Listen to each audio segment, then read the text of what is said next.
Salut à tous et bienvenue sur Geeko World. Aujourd'hui, nouveau numéro consacré au Weekly Shonen Magazine. Un 40e numéro annuel marqué par le football, notamment grâce au manga Days. Mais on parle de tout ça juste après le générique.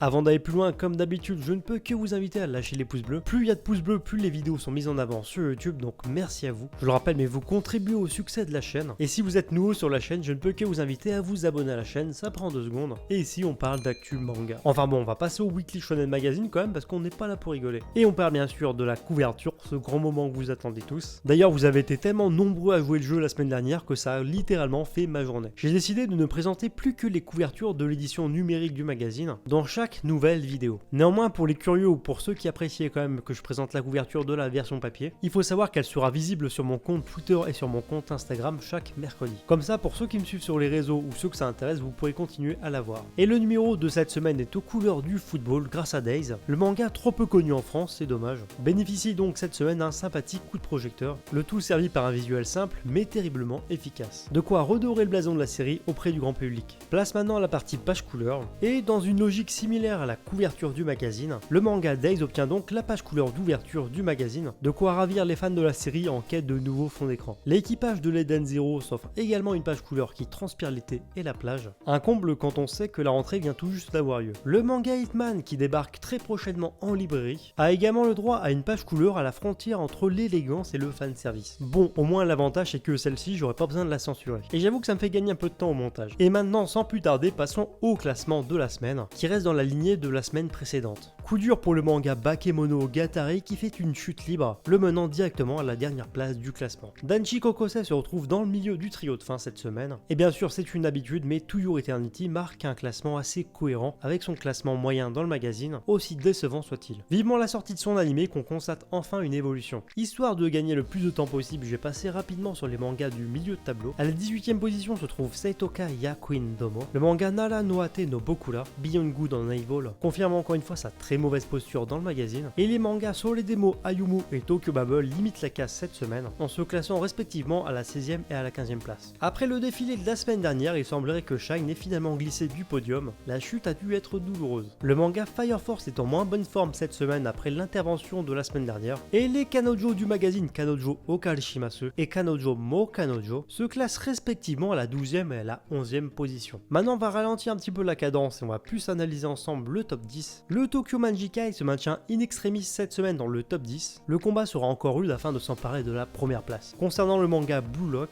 Isagi et sa bande devancent encore une fois le gang de Mikey. Le isekai un peu what the fuck Shangri-La Frontier fait également partie cette semaine du top 10. Grâce à sa page couleur, le manga Hitman se classe très bien cette semaine, et le manga Ace of Diamond Act 2 tape le home run dans ce nouveau numéro, lui permettant d'accéder à la 6e position. Place à la dernière ligne droite du classement avec le top 5, et c'est avec surprise que cette fois on retrouve Orient. Notre duo de Bushi, Musashi et Kujiro réussissent l'impensable et s'imposent en tant que conquérants en s'emparant de la dernière place du top 5. Bien qu'en difficulté au niveau de ses ventes de plus en plus basses, Shiki poursuit son excellente progression dans le classement. À la 3e place, il semble être reparti dans une excellente dynamique. On parle bien entendu de Kako no Rinasuke, encore présent dans le top 3 cette semaine. Sur la 2e place du podium se trouve Mao ni Sasage Trick. La nouvelle série de magie du magazine profite de sa nouvelle position pour briller encore une fois auprès des lecteurs. Et enfin à la première position, Heure de gloire cette semaine pour Days, qui vient donc consolider son excellente moyenne dans le classement. Et bien sûr, sur le banc des absents, on retrouve encore une fois Airu no Sora, connu sous le nom de Dream Team. La semaine prochaine, on se retrouvera pour le numéro 41 du Weekly Shonen Magazine, et le LED Color reviendra à une nouvelle série du magazine, un nouveau manga qui fera ses débuts, Kemono no Rokuban, de Nagashi Koei. La série bénéficiera donc de plusieurs pages couleurs, ainsi que de 65 pages pour son premier chapitre. Et pour le speech, on en parlera un peu plus la semaine prochaine. Et l'autre page couleur du magazine reviendra à la nouveauté Shangri-La Frontier. Et le manga Kanojo Mo Kanojo bénéficiera de pages bonus. Avant de passer à la partie vente, rapide point sur l'actualité. Et la chose la plus importante à noter cette semaine, c'est qu'on a eu le droit au grand vote de popularité et son résultat concernant Orient Samurai Quest. Les lecteurs du Weekly Shonen Magazine ont pu voter pour leur personnage préféré dans la série, et voici donc le classement. Et sans surprise, on retrouve en tête Musashi et Kujiro. Je vous laisse profiter des 2 pages du classement. Et maintenant, vous savez ce que je veux dire, on va passer cette fois aux ventes. Et on va parler des ventes de mangas au Japon concernant les mangas du Weekly Shonen Magazine pour la période du 24 au 30 août 2020. Il y a eu beaucoup de mouvements, il y a beaucoup de mangas qui sont sortis du Top Oricon, mais on commence avec le Shoseki Ranking, où à la 188e place se trouve le deuxième tome de Kaku no Rinasuke, qui arrive malgré tout semaine après semaine à se maintenir dans le top 200. Le manga cumule maintenant plus de 111 000 exemplaires écoulés. Grosse chute pour Orient qui se trouve à la 176e place. Sur cette période, le 10e tome du manga s'est écoulé à moins de 6 000 exemplaires. Le manga n'a même pas encore passé la barre des 25 000 exemplaires sur 14 jours. Classé 162 au Shoseki cette semaine, c'est Gotobu no Hanayome, toujours en full color édition avec son 5e tome, qui cumule plus de 32 000 exemplaires vendus. 144e du classement, Love Dilemma et son 28e et dernier tome, qui vient tout juste de dépasser la barre des 30 000 exemplaires écoulés. En 106e place, on retrouve le sous-estimé Eden Zero de Hiro Mashima. Son 11e tome démontre encore une fois des chiffres assez faibles au niveau des ventes. Avec même pas 9 000 tomes vendus sur cette période, le manga cumule difficilement un peu plus de 40 000 exemplaires. Et toujours classé juste au-dessus de lui, Runaway des Warate,